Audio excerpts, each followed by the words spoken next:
தயிர் வடை குழம்பு வைக்கலாங்களா? அதுக்கு வெங்காயம், சீரகம், பச்சை மிளகாய், இஞ்சியை வதக்கிறதுக்கு எடுத்து வச்சுக்கோங்க. ஒரு ஸ்பூன் துவரம் பருப்பு அரிசியும் ஊற வச்சு எடுத்து வச்சுருங்க. கடாயில் எண்ணெய் ஊற்றி அதில் இந்த வெங்காயம், இஞ்சி, பச்சை மிளகாய், சீரகத்தை வதக்குங்க. அதுலேயே கூட கொஞ்சம் தேங்காயும் ஒரு 2 பத்தை சேர்த்துருங்க. இதை ஆற விட்டு அரைச்சி எடுத்து வச்சுக்கோங்க. ஒரு பாத்திரத்தில் தயிர் ஊற்றி அதில் உப்பு, மஞ்சள் தூள், இந்த அரைச்சி வச்ச மசாலா எல்லாம் போட்டு நல்லா கலந்து இதை ரெடியாக வச்சுக்கோங்க. அதே கடாயில் எண்ணெய் ஊற்றி ஒரு 5-6 காஞ்ச மிளகாய் தாளித்து, கடுகு, வெந்தயம், ஒரு 2 சீரகம் போட்டு பொரியட்டோன்னு விட்டு, பூண்டு தோலோடு நசுக்கி அதில் போடுங்க. அதுக்கப்புறம் ஒரு தக்காளியை அரிஞ்சு போட்டுடுங்க. அதில் கருவேப்பிலையும் சேர்த்து அது ஓரளவுக்கு வதங்கின உடனே இந்த குழம்ப அதில் ஊற்றிடுங்க. குழம்பு இந்த மாதிரி தண்ணியாக இருக்கணும்.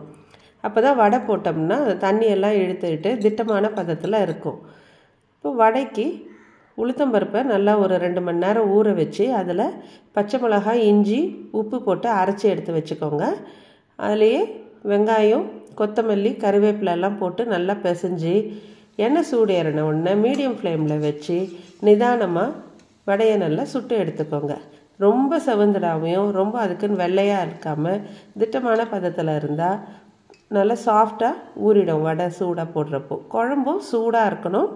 இப்போ வடையையும் சுட சுட சுட்டு உடனே எடுத்து இந்த குழம்புல போட்டுட்டிங்கன்னா டக்குன்னு நல்லா அந்த தண்ணியெல்லாம் இழுத்துக்கிட்டு ரொம்ப டேஸ்டியான தயிர் வடை குழம்பு இப்போ ரெடி. இதில் கொஞ்சம் பெருங்காயத்தூள் கடைசியாக தூவிட்டிங்கன்னா ரொம்ப மணமாகவும் இருக்கும்.